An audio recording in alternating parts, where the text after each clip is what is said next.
Hi, everybody. Hello, everybody, and thank you for joining today. I was very excited when Ina asked me to do this presentation for you on this very important topic, credit score and credit cards. And a little bit about myself. As Ina said, I'm the Senior Director of Campus Relationships at SoFi. And I cover the East Coast school, and I work with colleges and schools all along from the Northeast all the way down to the state of Virginia. And for those of you that don't know, SoFi is a personal digital financial service company. We've been around since 2011. We started out as a student loan refinance company. And since then, we now have products for student loans, which is why I am connected with Micah. And we also have personal loans and mortgages and every banking and everything that you can think of within financial services. And so today, the way this session is going to work is I am going to present a couple of 3 short videos by Brian Walsh, who is our financial planner and he's in charge of our overall financial planning here at SoFi, and well-known speaker. He has a YouTube channel that has quite a few, several, videos and presentations on YouTube. He also does a lot of streaming for us on social media on all topics related to financial aid, financial wellness. And so unfortunately, he could not join us because he has such a busy calendar, but I thought sharing some of his videos and then having a Q&A after on some of the topics would be the next best thing to him being there. So without further ado, I'm going to show the first one, which is a very important topic about understanding your credit score and why it's important to you.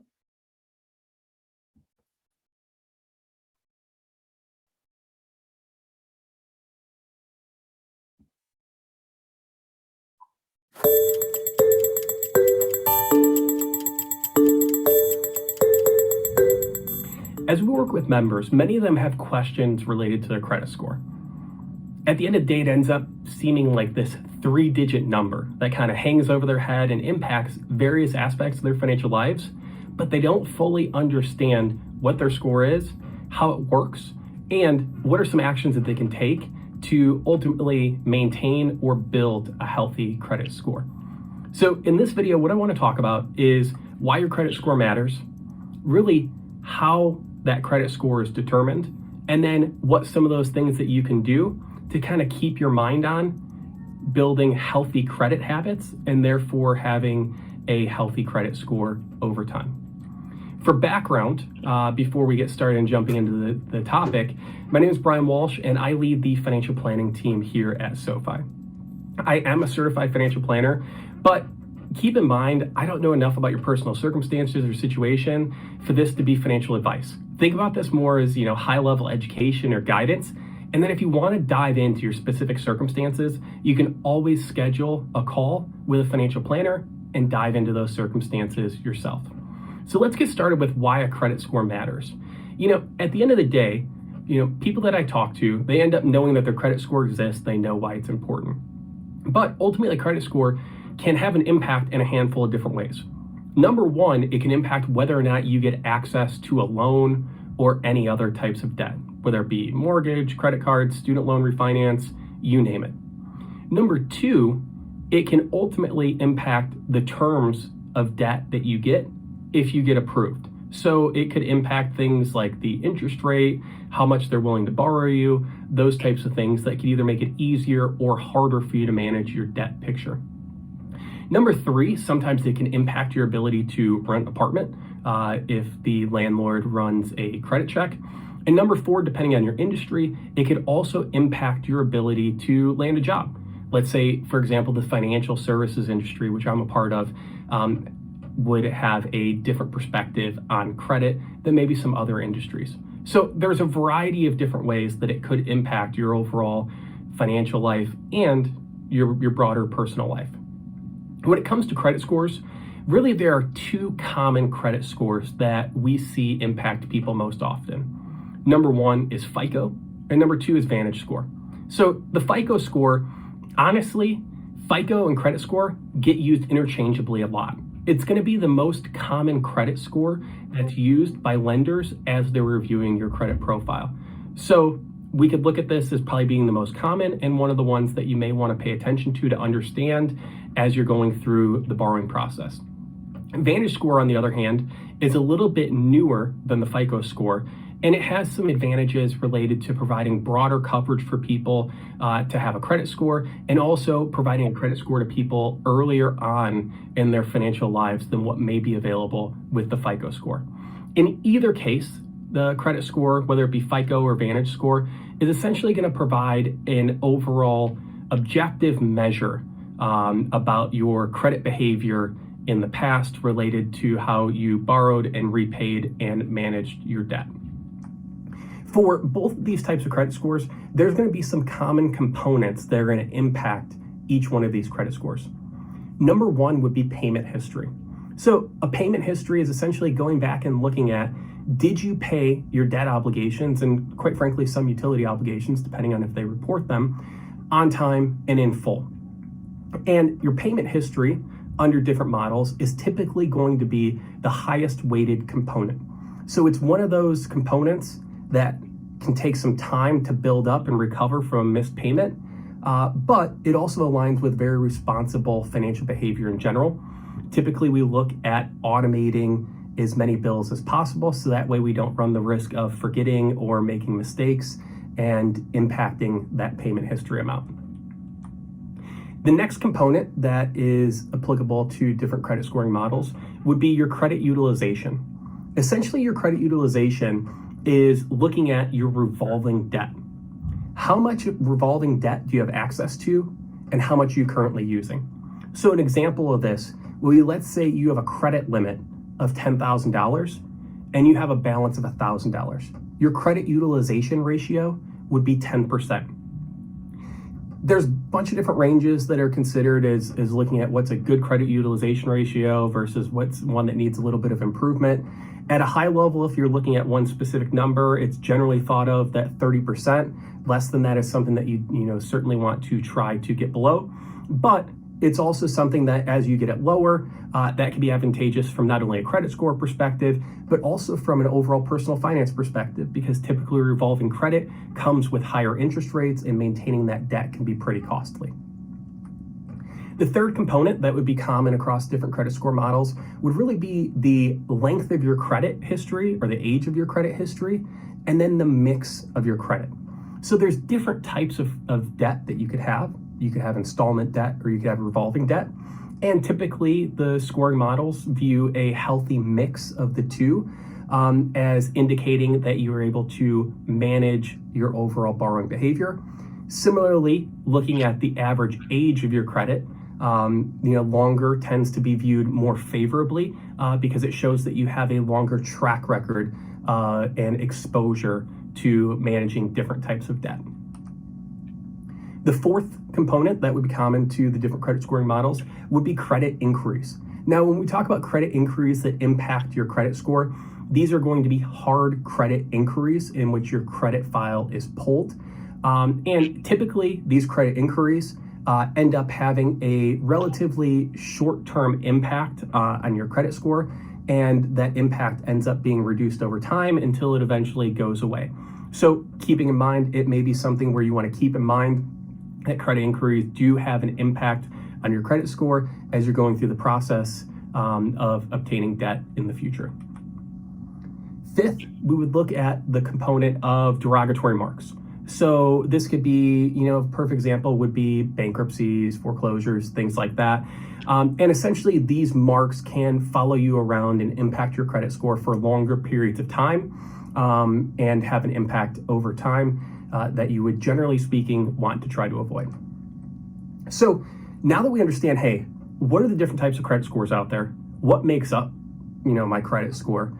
Typically, we find that it's going to be helpful to start talking through some basic behavior and habits that you could put in place to, whether it be maintain your credit score, avoid, impacting your credit score negatively, and possibly, build your credit score, to a higher level over time.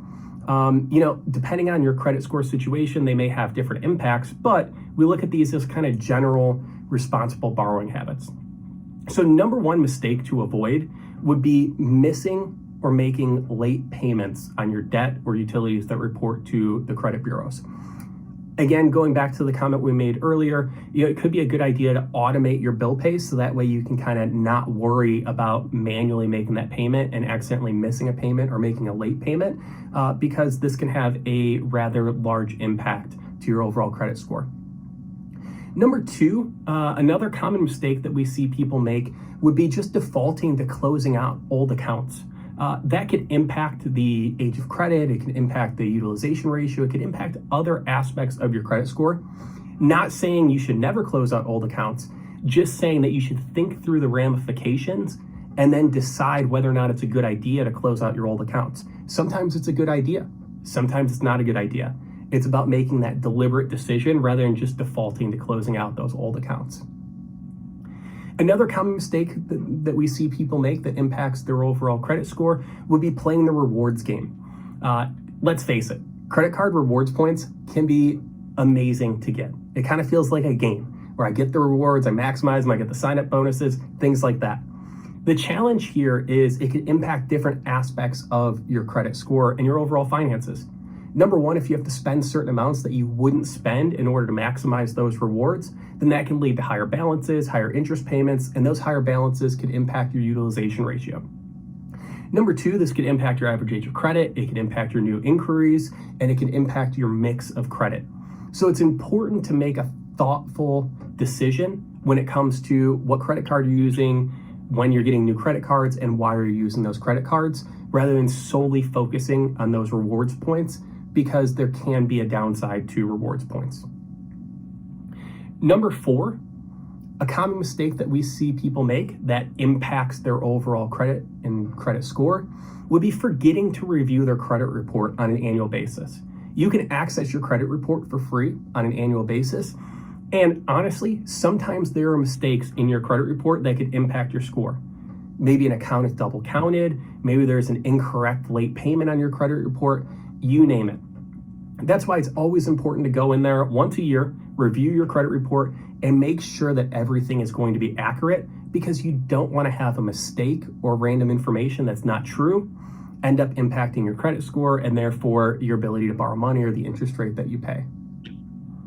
And then the fifth and final mistake that we see people make that we want to try to avoid when it comes to credit behavior would be taking on new debt while they're in the process of applying for larger loans. An example here would be, let's say you're in the process of buying a home. You're going to close on a home in a month or so. It typically would be a bad idea to, let's say, go out and buy a new car or take out a new credit card so you can buy all new furniture for your house during that underwriting process, because it could impact whether or not you get approved for that larger loan. So it's worth taking a step back, talking to the lender, and making that deliberate decision to see if that's going to be an effective use of your resources at that time. Perfect. So now hopefully you have a better understanding of why your credit score matters, the different credit scores that are out there, what makes up your credit score, and what some mistakes could be that you may want to avoid that impact your credit score. Really appreciate you joining today. Thank you so much.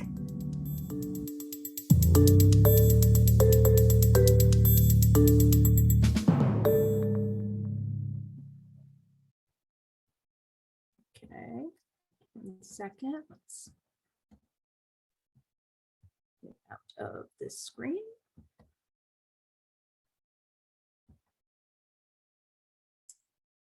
Okay, I hope you found that video helpful.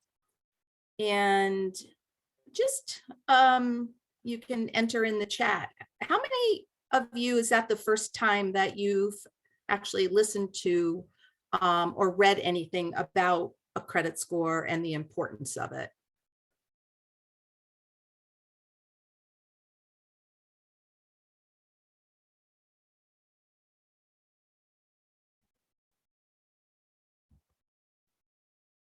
I listened.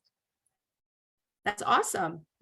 All right. Somebody said they listened to a lot of videos before they got their first card, which is really, really important because having a good credit score is going to impact you for the rest of your life. And I'm probably going to say that a few times during this presentation.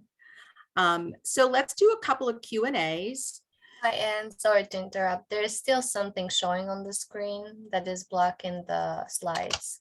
Okay, sorry about that. No problem. How's that? Yeah, better. Oh, yeah, now it's perfect. Thank you. Okay, great, great. All right, so let's do this, this first question here. Where do you go to check your credit score? If you know the answer, you can put it in the chat.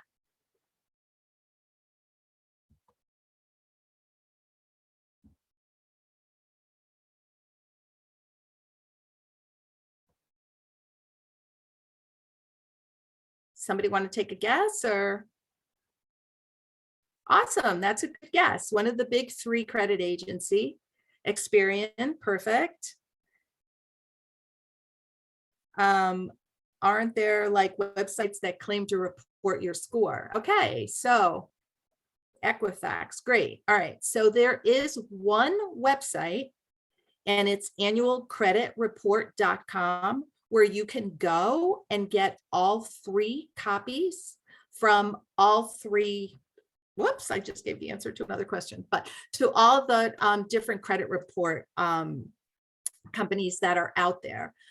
So you can go to annualcreditreport.com and that will give you the information that you need on what your score is.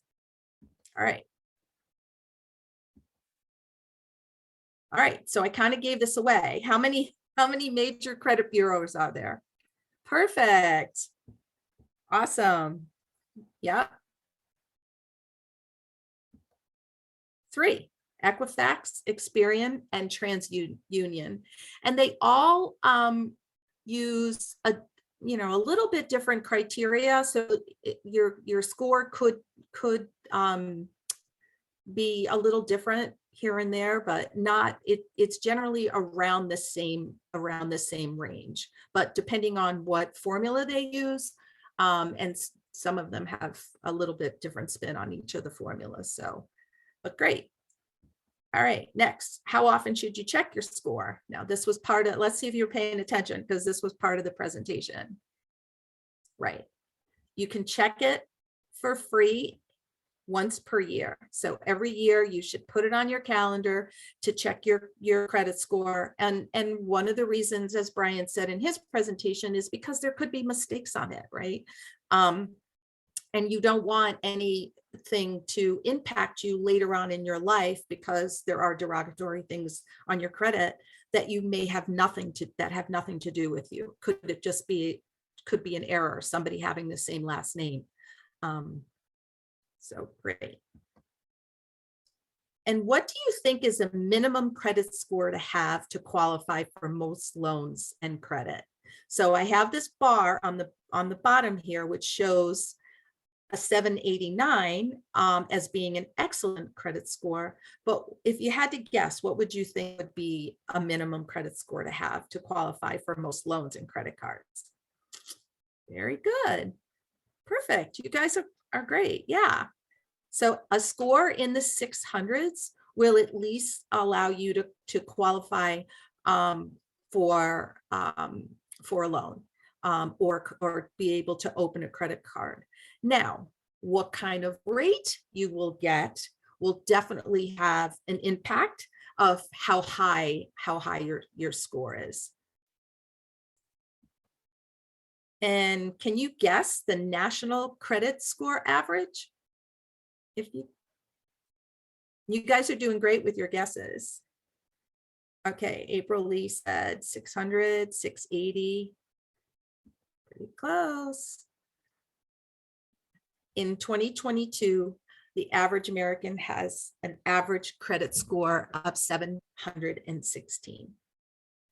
And it's a little bit lower.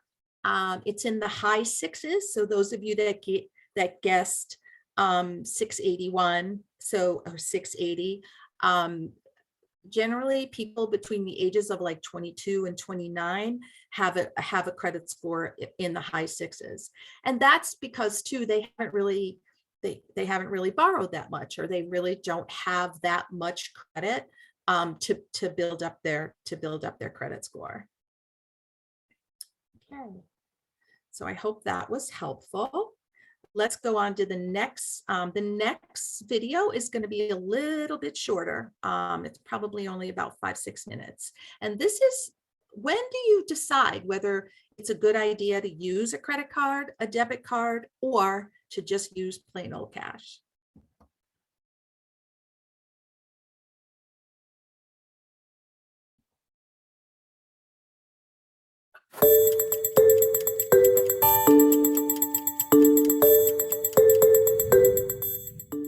We've all been there before. You're getting ready to buy something at the store. You pick up your wallet, you have cash, a debit card, maybe a couple different credit cards, and you're trying to figure out which one should I use.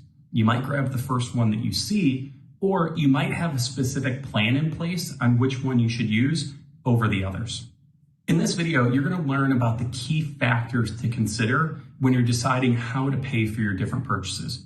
We're going to talk about how your payment method can impact your spending, how you make progress towards your goals, any sort of cash back or rewards, the convenience factor, and then the security factor related to you. And then we're going to end with some high-level rules of thumb that you may be able to apply to your unique financial situation. Before we dive into this, for context, my name is Brian Walsh, and I lead the financial planning team here at SoFi. So our team works with thousands of members, just like you, on all things related to their personal finances. Even though I am a certified financial planner, it's important to keep in mind that nothing I talk about today should be looked at like it's financial advice. Think about this more as high-level education or guidance on this particular topic. First up, how you pay might actually impact your emotions differently. So there's a behavioral economics concept called the pain of paying. Basically, how you pay for something causes you to experience different levels of pain, which can therefore impact your spending. If you're paying with physical cash, that's going to be associated with more pain than if you paid with a credit card, because when you pay with physical cash, it's visual, it's physical, and it's immediate. Whereas if you think about a credit card, it's less tangible, and then that payment comes down the road once you get your bill. So just looking at this from a behavioral perspective, you might want to consider changing how you pay for items based on how well you control your spending. So if you struggle with overspending, then you might want to try using physical cash or maybe even a debit card. So in that way, there's a greater pain of paying for items. On the other hand, if you have a firm handle on your spending, then you might want to consider some additional flexibility related to using credit cards. Second, how you pay might make it harder to make progress on your financial goals. So many people that we work with are going to have financial goals that extend well beyond simply how they spend their money. Maybe it's paying off credit card debt, or maybe it's saving for an emergency, or possibly investing for retirement. Believe it or not, those different goals might actually impact how you consider spending. For example, if your goal is to pay off credit card debt, then spending on a credit card will actually make it harder for you to track your progress towards your goals and ultimately make progress towards that goal. Are you paying down the balance, or are you paying for your purchases? It's going to be really hard to tell. Similarly, if you're focused on building an emergency fund, spending from that specific account or that specific vault could make it much harder to track your progress. So you just want to take a step back and think twice about your goals and then decide how you're going to pay for things. Third, how you pay might impact the cost or even your cash back or rewards associated with purchases. Some merchants are going to charge you an additional fee if you pay with a credit card. So you might need to consider that extra cost if it's going to be associated with your purchase. On top of that, debit and credit cards might offer cash back or even rewards points for certain purchases. All spending is not going to be created equal, so it's really important to dive into your specific card and look at the details to see if there's different percentages for different types of spending. For example, maybe you have 2% on travel, but 1% on everything else. These extra perks might be worth putting in some extra work, Or it could just be much easier to leverage a card that has a flat amount to make your decision process a little bit easier. Finally, how you pay might impact how convenient it is to make purchases and even how secure you feel when you're making them. So many people I work with, they feel like paying with cash is a pretty inconvenient experience because you have to take it out from the ATM or you got to go to the bank to get it. You carry it with you and you can't make online purchases with it. Plus, if you lose your wallet, there goes the cash that's inside the wallet, unless they're nice enough to return it to you. Debit cards and credit cards are typically going to be much more convenient options for people because either you swipe, tap it, or just enter your card number in there.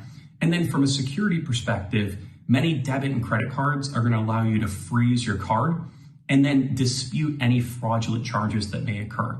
Although it's important to mention that you may want to review the policy that's associated with your specific cards. So in this video, we talked about how you pay could impact your spending, your progress towards goals, your rewards or cash back, how convenient it is, and the security. So I think it'd be helpful to bring it all together with some high-level rules of thumb that you could think about. So first up, if you have serious problems with overspending, then you may benefit most from paying with cash or possibly a debit card. And you may want to avoid using credit cards for spending. The added convenience that you get, or maybe even the extra rewards that come with a credit card, might not be worth it with the extra spending that credit cards are ultimately going to enable. Second, if you currently have a credit card balance that you carry from month to month and you're paying interest on, you also might want to avoid credit cards because that can lead to overspending and it's ultimately going to make it harder for you to track the progress that you're making on your debt pay down goal. Third, if you have your spending in check, you don't carry a credit card balance from month to month, then you might want to consider using credit cards to maximize cash back or rewards on your spending. If you go down this path, just make sure that you keep in mind that you want to keep your spending in check, you want to pay attention to your credit card fees, and then you may also want to consider a simple reward strategy rather than those complicated categories that can make things difficult. Thank you so much for joining me today for this video. Hopefully now when you sit there and you pull your wallet out, you're making that next purchase, you're gonna be confident that you're paying for the right way based on your unique financial situation.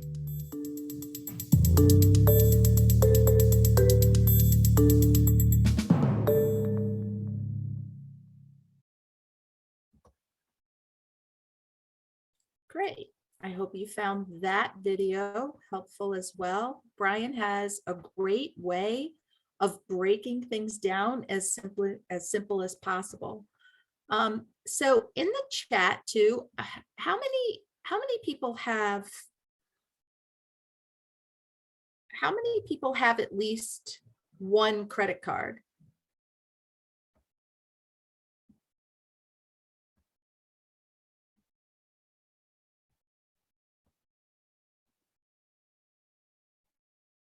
Great. Okay. And hopefully when you think about using that credit card, it's for emergencies. It's not something that's not pretty well known that sometimes college students can get into a little bit of trouble with debt only because it's so easy to use a credit card. So advice always that I got when I was a college student and that I gave my kids when they were college students is, yes, you should have a credit card. It helps to build your credit so that it helps you to get an apartment, to get a loan later on in life, and also sometimes just to set up utilities. People want to see that people have good money habits and that you paid your bills on time, and that's a way to do it. So having at least a credit card or so to help with that is awesome to move you into the next stage of your life. So let's do Ina, can you see my screen okay?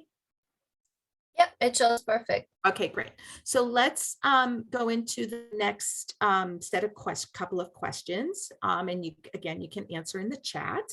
And so, do credit cards affect your credit or your credit score? Debit cards.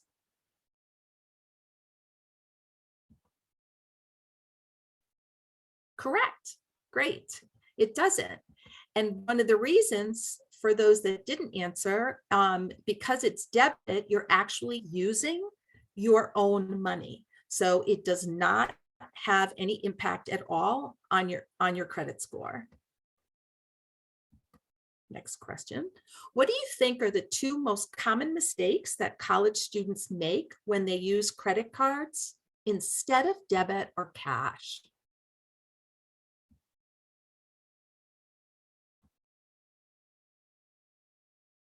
Overspending. Yep, completely.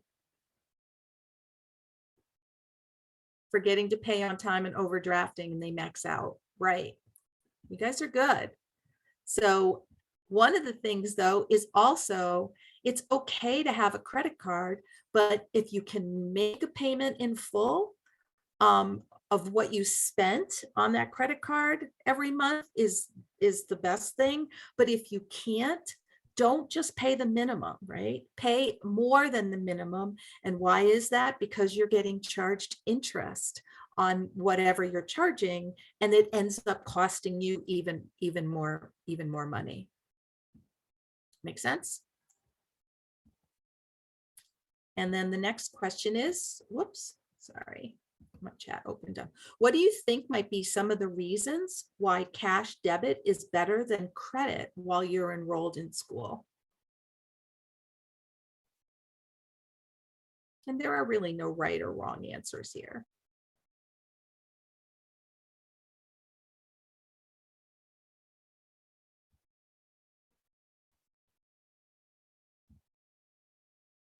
They max out, forgetting to pay on time and overdrafting. Yep. You can only spend the money you have. Right.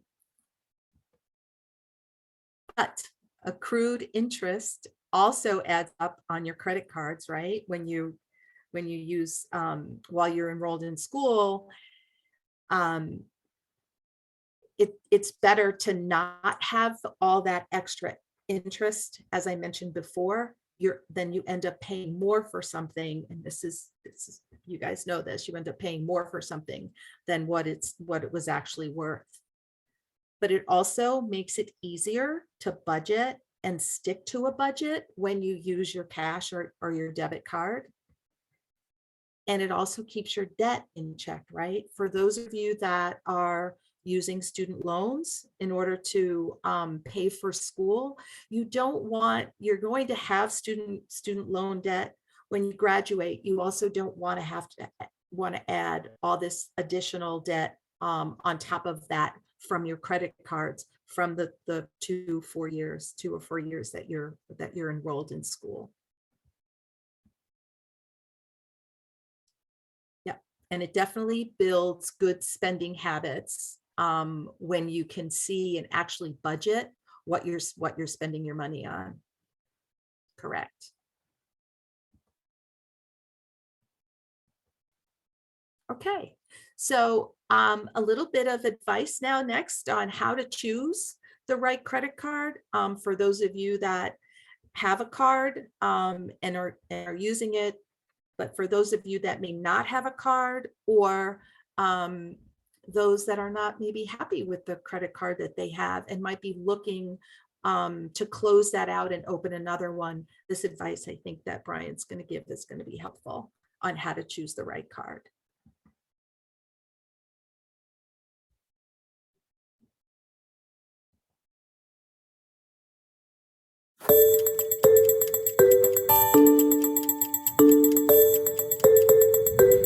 It may feel like every time you look through a magazine or you see an ad on the internet, it looks like a different credit card that has rewards that are practically being given away for free. You have sign-up bonuses, upgrades, extra bonus miles, multiple times cash back, etc. And it can be really tempting to pursue these different offers, and sometimes they could make sense for you. But as with anything else related to your personal finances, you're going to want to make sure you take a step back to make the smartest decision possible. In this video, you'll learn about the key factors to consider when you're choosing a credit card. So in that way, you can evaluate your existing cards and potentially keep them in mind when you're exploring new cards in the future. we're going to walk through some common considerations, such as how you spend your money, how you plan to use the cash back or the rewards, fees, and interest rates. Before we dive in, for context, my name is Brian Walsh and I lead the financial planning team here at SoFi. Our team works with thousands of members, just like you, on all things related to their personal finances. Even though I'm a certified financial planner, it's important to note that nothing I talk about in this video should be looked at as financial advice. Think about it more as high-level education or guidance related to this particular topic. As you start thinking about how to choose the right card, it might make sense to start by thinking about how you spend your money. Many essential expenses that we all have, such as mortgage, rent, car payments, or loan payments, aren't even going to allow you to pay by credit card. So it's typically best to think about all of the other expenses in which you can actually pay by credit card. You can review the last few months worth of spending and then also think ahead for the next 6 to 12 months. Are there going to be any particular outliers? Do you do most of your shopping online at one specific retailer? Do you spend a ton of your money on gas? Is dining out your biggest discretionary expense? Do you travel on a regular basis? These are all the types of questions you can ask yourself as you are evaluating your spending. When it comes to travel spending, it's also important to go a step deeper, since most of the value for airline and hotel branded cards comes from earning bonus points when you spend on that particular brand. For example, you may get 3 to 5x points on an airline card when you buy with that specific airline. And if it's not a brand that you use regularly, you may be losing out on one of the biggest benefits of that specific card. Once you understand your spending, then you can review which card aligns best with your overall spending habits. It is really important to pay attention to how those rewards points are earned, because many could have relatively narrow categories that may only capture a small percentage of your overall spending. So unless you have high amounts of spending in those targeted categories, it might be best to explore cards that have a simpler and more broad way to earn points. Next, you want to think about how you plan to use your rewards or your cash back. Will you use your cash back to reduce your balance every single month?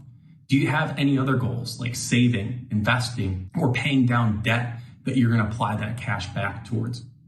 The concept of cash back is relatively simple, but identifying where that cash is going to go might have an impact.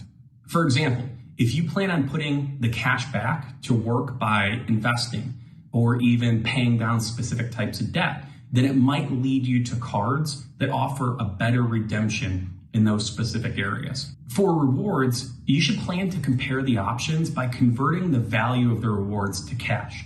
For example, how many miles would it actually require to buy a $200 plane ticket? By using that one universal value to measure the benefit of each of the different cards, you'll be able to more accurately compare your options and then ultimately see if you have the opportunity to earn more with one card over the others.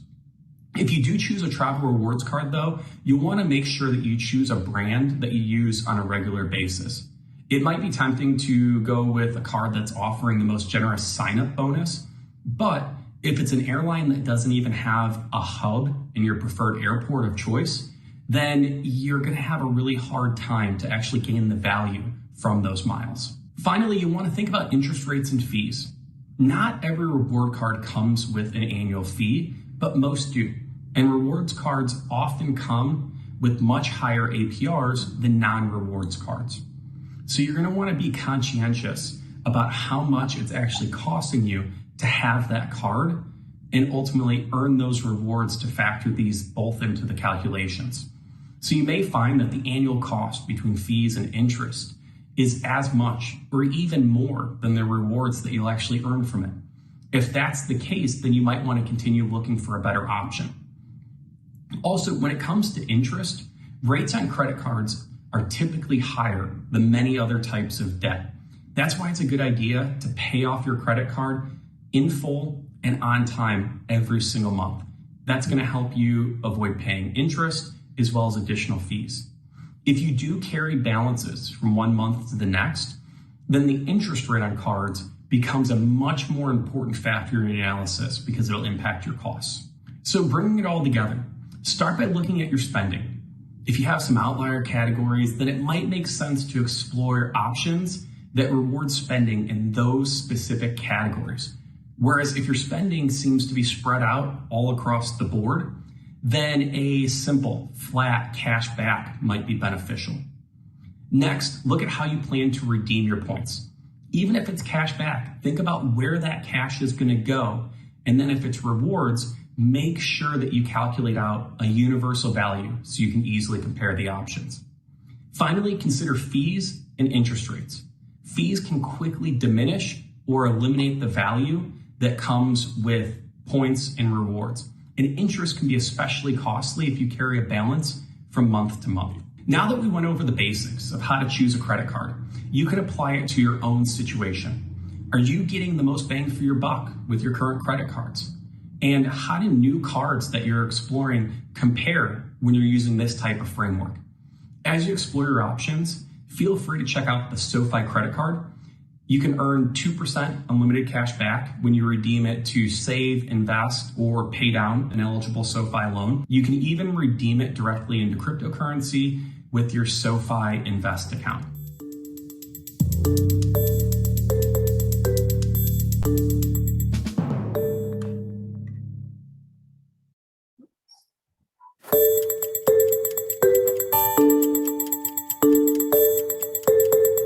Right, that's We've all been there before. You're getting ready to buy something at the store. about that. Okay, that was helpful as well. And we'll have some opportunity for Q&A after we're done, but that was the last video. So just a couple questions about choosing the right card. Why do you think building credit is important even when you're a student?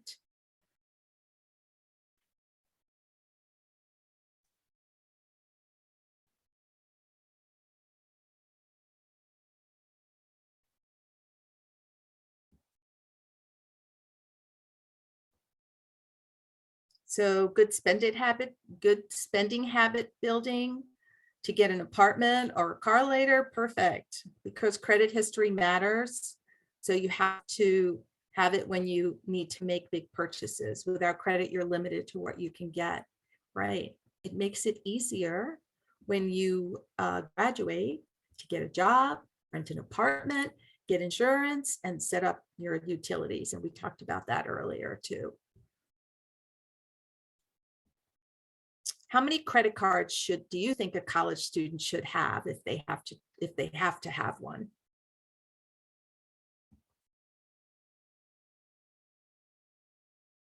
Yeah, I just saw, yeah, correct. Absolutely. Actually, the answer across the board for everything that I've researched is just one while you're in school. And actually save it and use it for emergency purposes, right? If your car were to break down, and an important part of that too is to make sure that you just have a small limit on it. I often recommend it to my kids when they went off to college that they open up a card, and I help them open up a card, but also just have $1,000 on it or $2,000 on it so that you can't get in too much trouble if you're using card. And you don't want to have too much on it.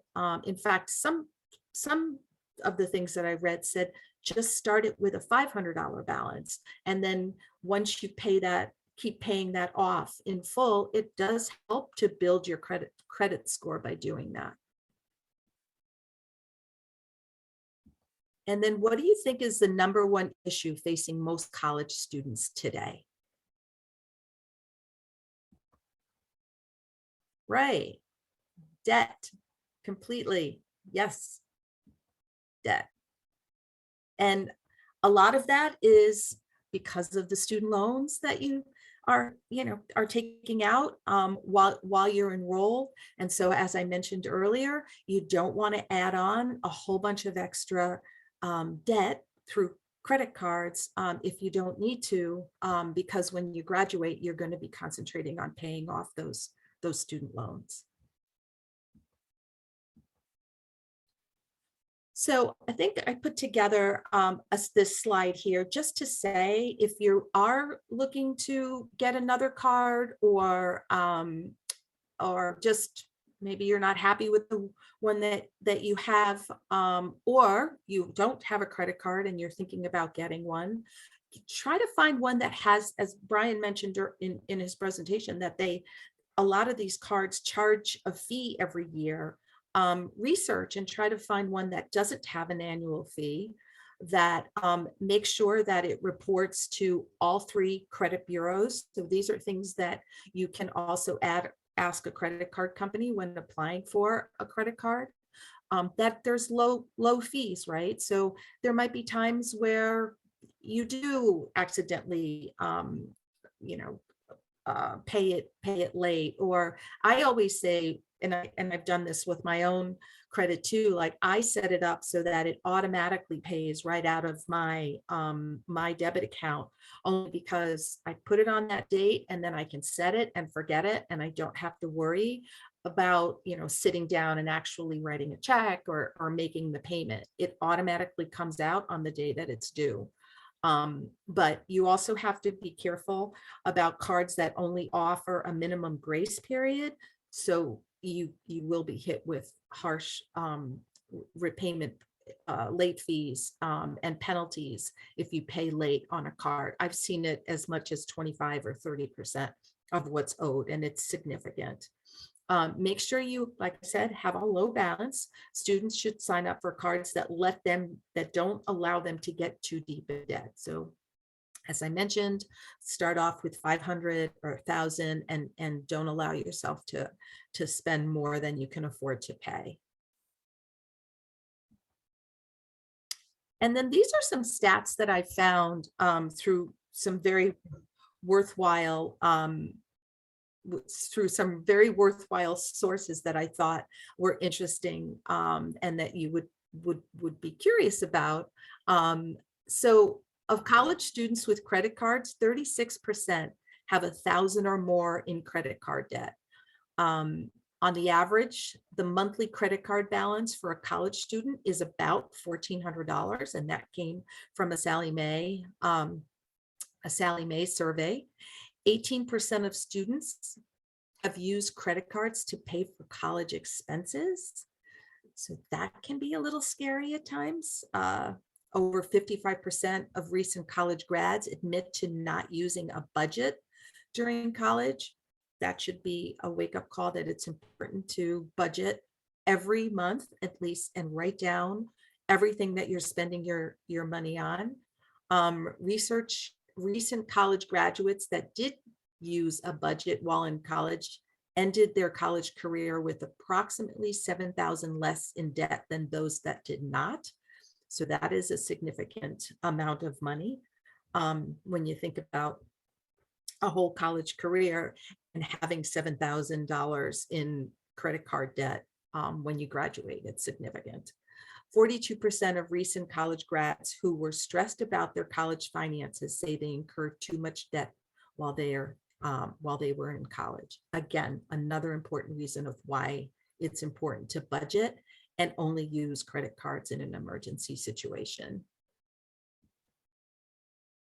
So technology helps keep our life smooth many times, and it definitely helps keep your spending on track. And there are things to do, and there's some things that we offer through SoFi. It's called SoFi Relay, which you can actually, it's a tool that is right on in the SoFi app, where you can list all of your, you can do a budget, you can tie all your cards to it, you can see where you're spending, it's just a great tool in order to keep track and budget so that you don't overspend and you know where your money is going. You can become a SoFi member just by going into this website. You don't have to have a product. through us, but you will have access to some of the tools to help with budgeting and track of money by being a SoFi member, if you so choose. Here is the link to the free credit report, and I'll share this presentation with Ina. So and I believe it's going to be posted somewhere, so you can also see it if you want to get this information. And again, if you just Google SoFi, we have a YouTube channel that has several other great content videos that you can see at your leisure, just to learn some more about finances and just how to financial wellness and how to keep yourself in a good financial light.